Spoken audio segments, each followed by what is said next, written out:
اعوذ باللہ من الشیطان الرجیم بسم اللہ الرحمن الرحیم رب اشرح لی صدری ویسر لی امری واحلل عقدۃ من لسانی یفقہوا قولی۔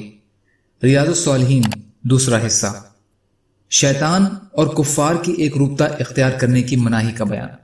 حضرت جابر رضی اللہ تعالیٰ عنہ روایت فرماتے ہیں کہ رسول اللہ صلی اللہ علیہ وسلم نے فرمایا، بائیں ہاتھ سے مت کھاؤ اس لیے کہ شیطان اپنے بائیں ہاتھ سے کھاتا اور پیتا ہے۔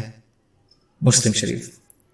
حضرت ابن عمر رضی اللہ تعالیٰ عنہ روایت فرماتے ہیں کہ رسول اللہ صلی اللہ علیہ وسلم نے فرمایا، تم میں سے کوئی شخص ہرگز اپنے بائیں ہاتھ سے نہ کھائے پیے اس لیے کہ شیطان اپنے بائیں ہاتھ سے کھاتا اور پیتا ہے۔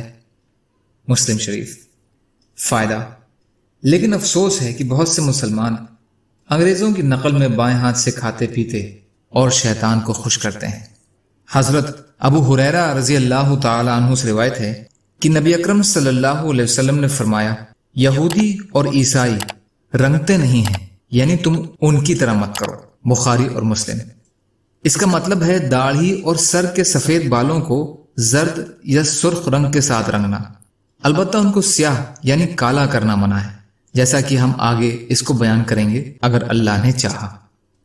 فائدہ، علماء نے اس حکم کو استحباب پر مانا ہے، اس لیے داڑھی یا سر کے سفید بالوں کو رنگنا یہ ضروری نہیں ہے، صرف بہتر ہے، لیکن یہودی اور نصارہ کی طرح سے اختیار کرنا حرام ہے۔ جہاں نہ رنگنے سے نقل ہوگی وہاں بالوں کو رنگنا ضروری ہوگا ورنہ مستحب۔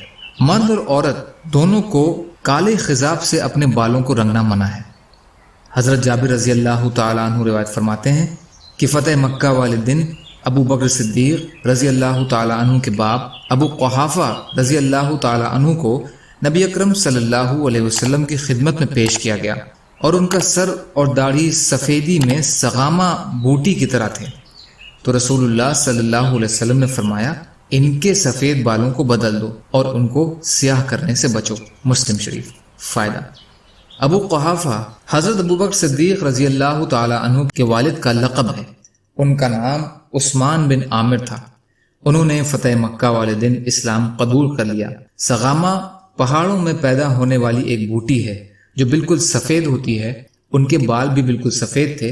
آپ نے انہیں رنگنے کا حکم دیا لیکن سیاہ کرنے سے منع فرمایا، جس سے معلوم ہوا کہ بہت زیادہ ضروری صورت کے علاوہ سر یا داڑھی کے بالوں کو سیاہ کرنا منع ہے۔ اللہ تعالی ہم سب کو کہنے سننے سے زیادہ عمل کی توفیق عطا فرمائے۔ یا اللہ مظلوموں کی مدد فرمائیے، ہم سب کو بھی اپنی استطاعت کے بقدر اپنا حق ادا کرنے والا بنائیے۔ یا اللہ رحم کا، کرم کا، عافیت کا، درگزر کا، فضل کا معاملہ فرمائیے۔ یا اللہ سچی توبہ کی توفیق عطا فرما دیجیے۔ سبحان اللہ و بحمدہ، سبحانک اللہم بحمدک، اشہد ان لا الہ الا انت، استغفرک و اتوب الیک۔ سبحان ربک رب العزت عما یصفون وسلام علی المرسلین والحمد للہ رب العالمین برحمتک یا ارحم الراحمین۔ لا الہ الا اللہ محمد رسول اللہ۔